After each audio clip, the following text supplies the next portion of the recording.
Good Monday afternoon, everybody. I hope this finds you well.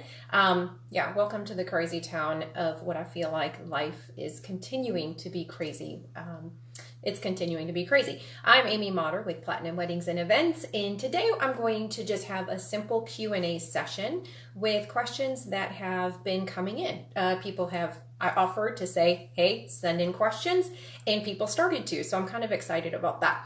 And also do know that I don't know everything. I feel like I know quite a bit, but I don't know everything. So if you have any comments that you feel you want to add to this discussion, please do so. We're here learning together. That's the best way I can say it. Today we're having a little bit of a casual day, as I'm saying.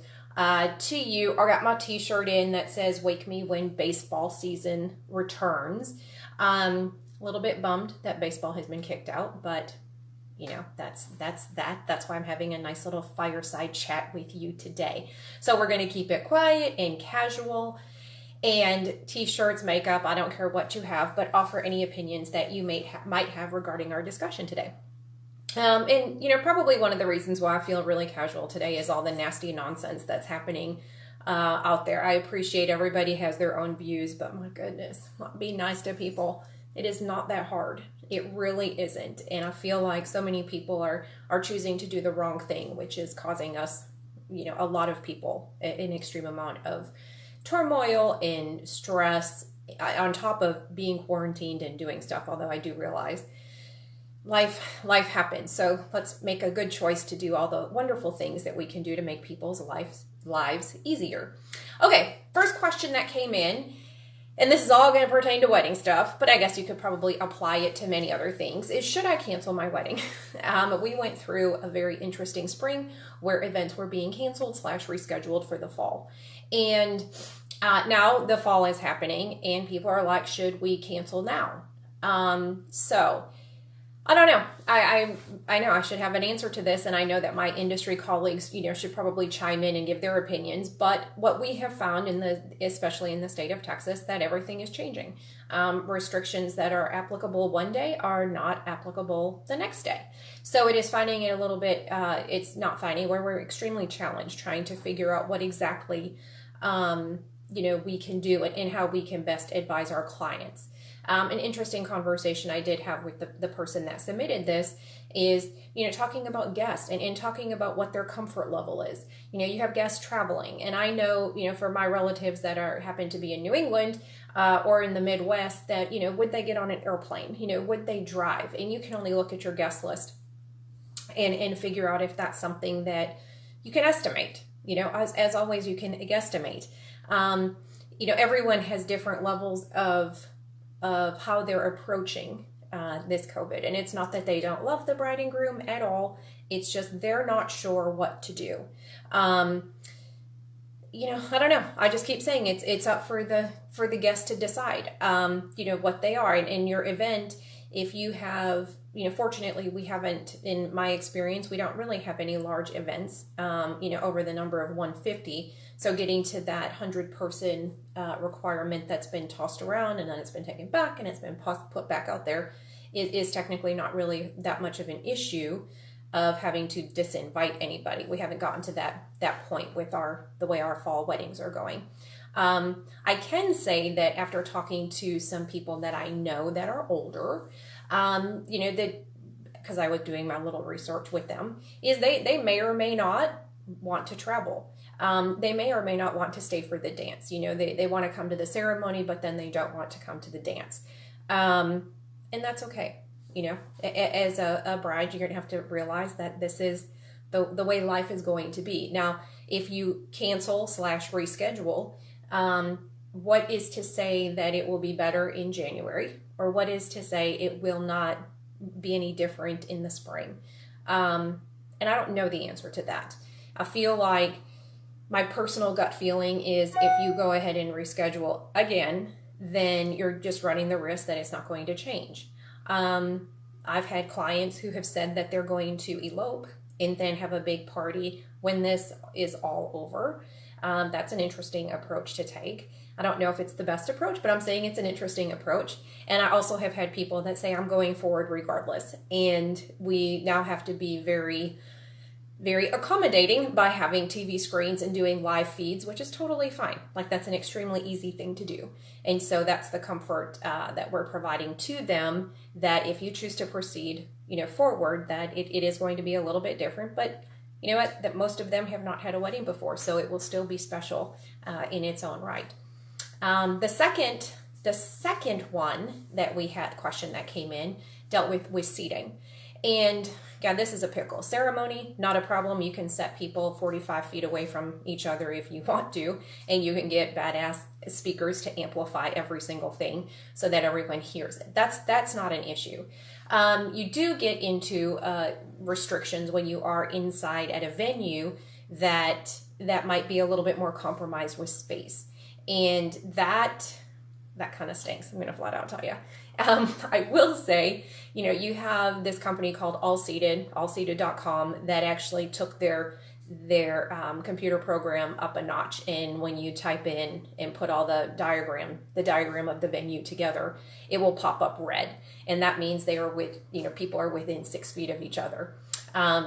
So that's kind of a cool tool that we've been, implementing and using. The pickle is you only have so much space within 4 walls. If you're at a venue that can house 450 people and you only need 100, not a problem. If you're in a venue that hosts 150 people and you have 125, that might be a smidge challenging to deal with. And then you just kind of go outside and you start to be, fairly adaptable with having some of your guests sit outside. Of course, the doors we work through all of that. Doors would be open and whatnot. But that it is challenging. And I do, again, go back to, our guests coming, you can kind of play with that guest list a little bit, knowing that they may or may not be here the entire time. So, okay, so seating, that will stay to be a pickle. Again, I just truly believe that people will be, kind of dealing with what they need to deal with. And their comfort level is what's going to drive whether or not they attend your event. There was a thing on Facebook that, of course, Facebook causes a whole, quite frankly, a little crap show, where there are these wristbands and they're green, yellow, and red. You stick them in. We blogged about it on our website, and holy moly, people got really angry. The green one says, okay with hugs and high fives if you wear a green one.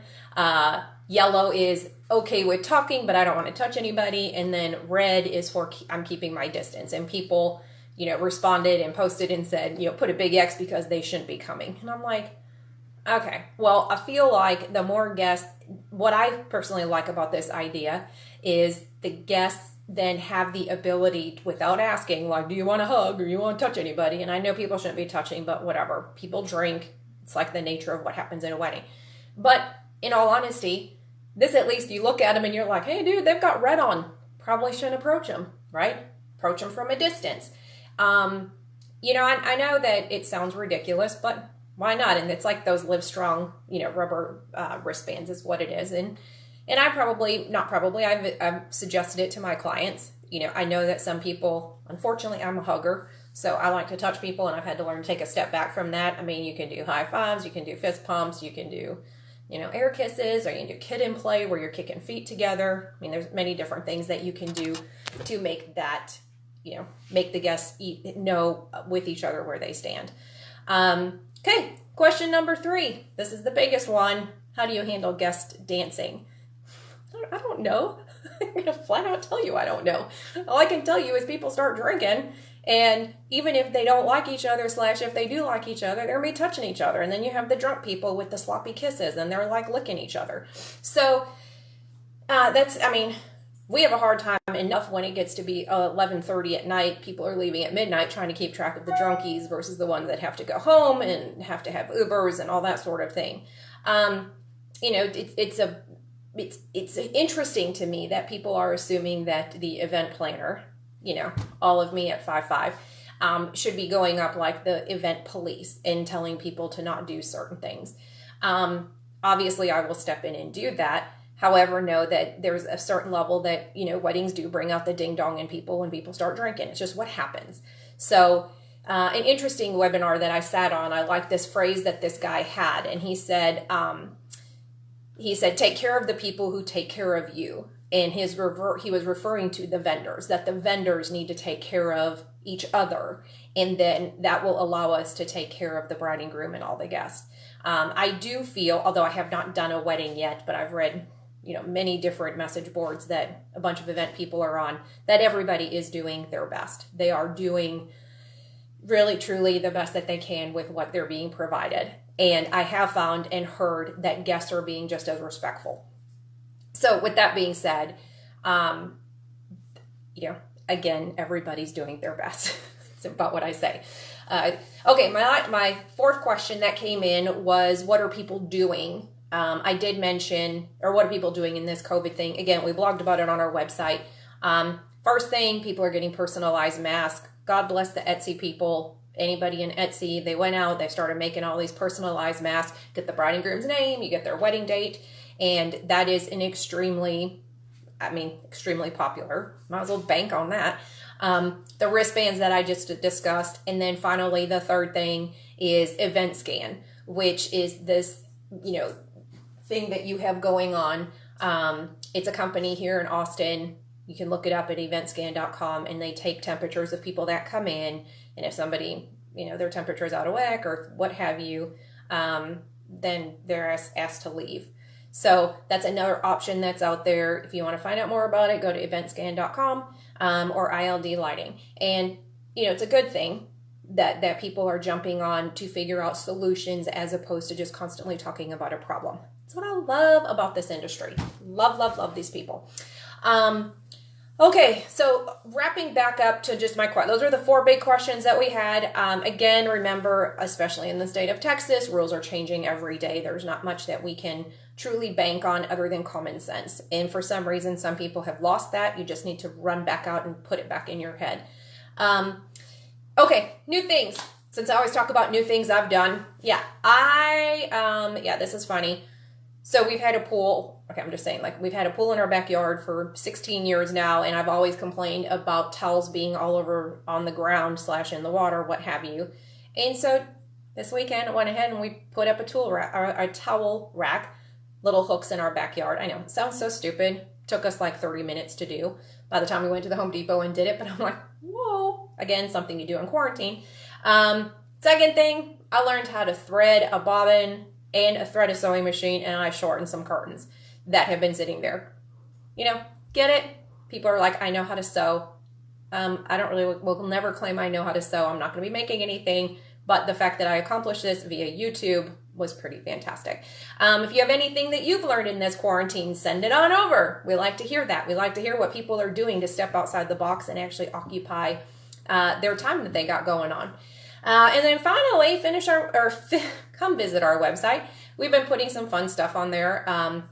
www.myplatinumevent.com. If you want to receive our e-blast newsletter, feel free to send an email to contact@myplatinumevent.com. For all you industry people, we list all the free seminars that we know about on there. Not a money-making thing. The whole point is we're just providing information to everybody and giving me something to do during this time. And then finally, remember to be kind, be awesome, and do the right thing. Have a great Monday. Enjoy the rest of your day and enjoy the rest of your week. And again, if you have any comments, send them on over. Bye.